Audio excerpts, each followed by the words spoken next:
There are statements we may repeat for years without giving much thought to what we are really saying. The other day it struck me while repeating the Lord's Prayer. Why would I have to ask God not to lead me into temptation? You know the statement, lead us not into temptation?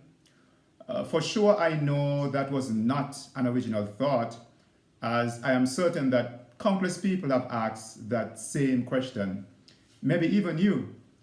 But for me it was original, just never gave it much thought before. I was previously quite familiar with the apparent paradox or seeming contradiction in the Bible with regard to temptation or testing. For it is said that God tested Abraham by asking him to offer up his son Isaac in Genesis 22 and verse 1. And God allowed the devil to test Job. And of course, in the most immediate context, Jesus himself was led into the wilderness by the Spirit of all people to be tempted of the devil, according to Matthew 4 and verse 1. Yet at the same time, we learn that God does not tempt us, according to James 1 and verse 13. And 1 Corinthians 10 and verse 13 says that God is faithful. He will not let you be tempted beyond what you can bear, but when you are tempted, he will also provide a way out so that you can endure it. I know from experience and Bible study that what may appear as contradictory on the surface can fit together like a hand and glove when investigated thoroughly. First, context plays a big role in interpreting a passage. Context implies understanding how one word can have different meaning in different literary environments. Appealing to the original language, the Greek word for temptation in the Lord's Prayer is pyrasmos and can mean an experiment, a trial, temptation, according to Strong's Concordance. The Hebrew word translated as test in Genesis 22 and verse 1, where God tested Abraham, is nasa, meaning to test or try. So clearly both the Old Testament Hebrew word and the New Testament Greek word have similar meanings.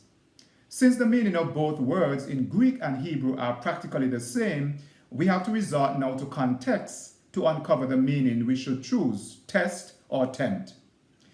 If we return to James 1 and we read in verse 2 down to 4, it says, "Count it all joy, my brothers, when you meet trials of various kinds, for you know that the testing of your faith produces steadfastness. And let steadfastness have its full effect, that you may be perfect and complete, lacking in nothing." Yet James adds later on in verse 13 and 14, "When tempted, no one should say, 'God is tempting me.' For God cannot be tempted by evil, nor does he tempt anyone. But each person is tempted when they are dragged away by their own evil desire and enticed." So James seems to be saying that God tests us but does not tempt us. Testing as to prove us but not to tempt us and entice us to sin. So my initial thought was, if God doesn't tempt us, then why pray about it? Well, I would also have to ask a similar question about the part of the prayer that says, "Give us this day our daily bread," when already God desires to give us good gifts. It seems that we have to ask God to engage his power that is already in our favor. When I look at the complete statement, "Lead us not into temptation, but deliver us from evil," the conjunction "but" introduces an opposite or contrary situation. So the opposite of not leading us into temptation is delivering us from evil. Or, to get rid of the double negative construction, delivering us from temptation is equivalent to delivering us from evil. Which means that from our Lord's Prayer statement, temptation in this context means evil. And just one final thought. Note that according to James, we are tempted when we are dragged by our own evil desires. What makes our desires evil? I don't think that the real source of temptation is that we desire evil things per se. We really desire the good things in life. But what trips us up is trying to get the good things using shortcuts. Our real temptations are trying to get good things without paying the price.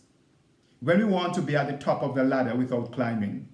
When we want to eat but skip working. When we want intimacy without commitment. Dear God, indeed, lead us not into temptation, but deliver us from the evil of shortcuts.